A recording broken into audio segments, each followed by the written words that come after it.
So he's going to cut everything else. If you think it's better, because the government will mess up a two-car parade, to cut infrastructure, to cut clean energy, to cut incentives for manufacturing and entrepreneurs and innovators and research and development, to give high-income earners another tax cut, then by all means you should be for Romney Ryan. But if you are sick and tired of how it always fails, and you like how investments in the future produce new jobs in the private sector that pay above average, and you like the idea that we can educate and train every American to do those jobs, you better vote for Barack Obama.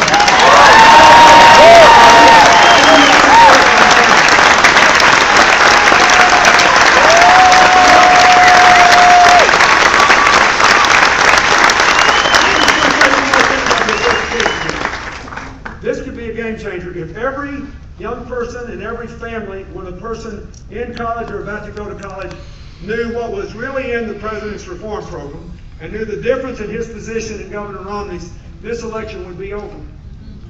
And I am sorry they don't, because it's the most important unknown reform the president and the Congress enacted. Here's the deal.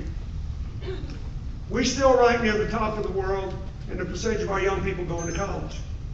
But alas, we've fallen to about 16th in the percentage of our young adults with four-year degrees. And you know why, don't you? Because the cost has gone up a lot, the economy has hurt families, and students drop out in droves because they're afraid they can't borrow any more money and they'll never be able to repay it. Yeah. Is that right? Yes, it's absolutely right. Here's how the loan system works.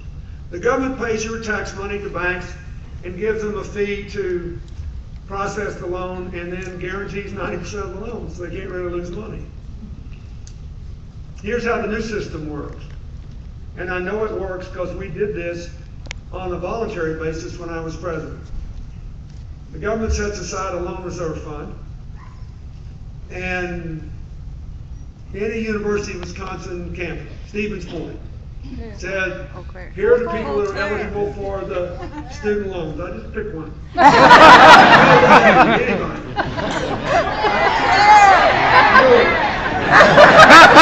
They're eligible for the loan. And you give it to them, and the students, here's the deal.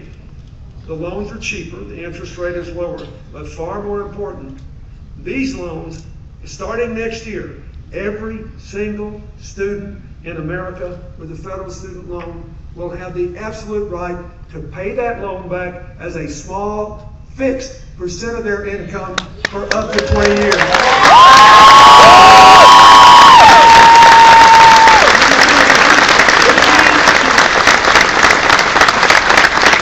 Now think about it. This means nobody will ever have to drop out again because of the cost.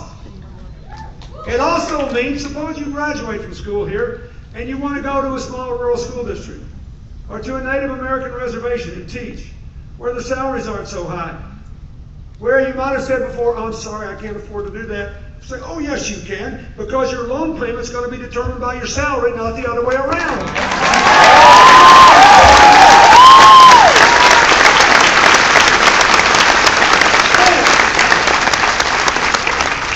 Because the Democrats believe in the pay-as-you-go rule, which the Republicans repeal every chance they get. They had this is what you'll find hard to believe.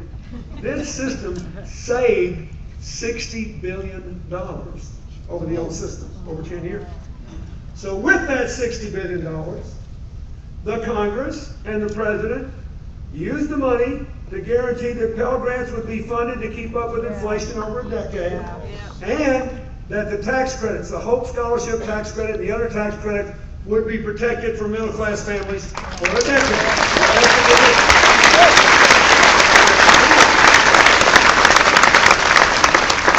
So what's Governor Romney's position?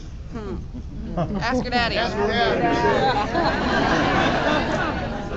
His position is repeal the law, give the $60 billion back to the banks, drop the guarantee on the Pell Grants and the college tax credit, make the loans more expensive, make them harder to repay, and let us continue to drop in world rankings in the percentage of our young people with college degrees when it is so pivotal to our economic future. He would rather subsidize a program that has failed than have the government empower people to create a whole new future for the United States. On that issue alone, Barack Obama should be reelected president.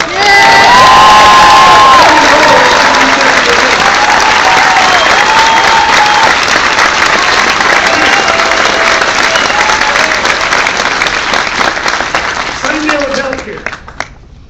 Let's just look at the position. A lot of these things, all you got to do is follow the money. So as Ron said, Governor Romney wants to repeal this law. He now thinks it's the worst thing in the world, even though it looks a lot like the bill he signed in Massachusetts. That was then, this is now.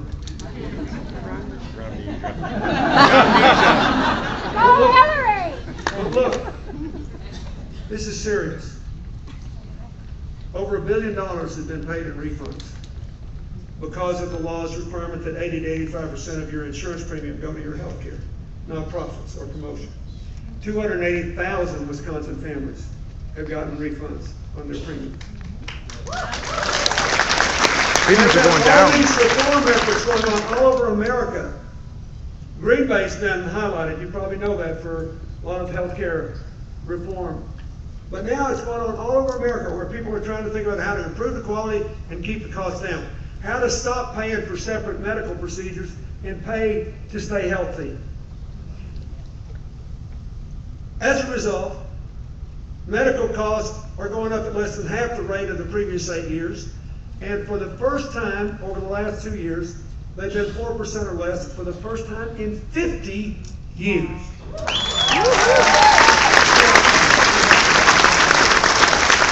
3 million Americans between 19 and 25 are insured on their parents' health insurance policy for the first time.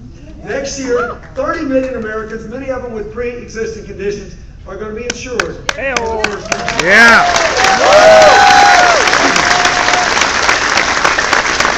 Now, does this bill solve every problem? No, I can tell you one or two. But the worst thing you could do is repeal it. We have the most expensive, cripplingly expensive healthcare system in the world and doesn't even cover everybody. There was a huge headline on the front page of USA Today last week which explained that millions of Americans never got a pay raise in the last decade because their employers had to spend the money they wanted to give them in pay raises on insurance premium increases. The worst thing you can do is repeal it. So that's what Romney wants to do. And when it was pointed out that all these people with pre-existing conditions can no longer get health insurance, he said it doesn't matter, they can go to the emergency room, nobody dies. That's the problem. That's the now, problem. This is another one of those problems for him because, you know, the one true thing the Romney campaign has said that I cannot disagree with, it's 100% accurate, is that they had no intention of letting their campaign be dictated by fact checking.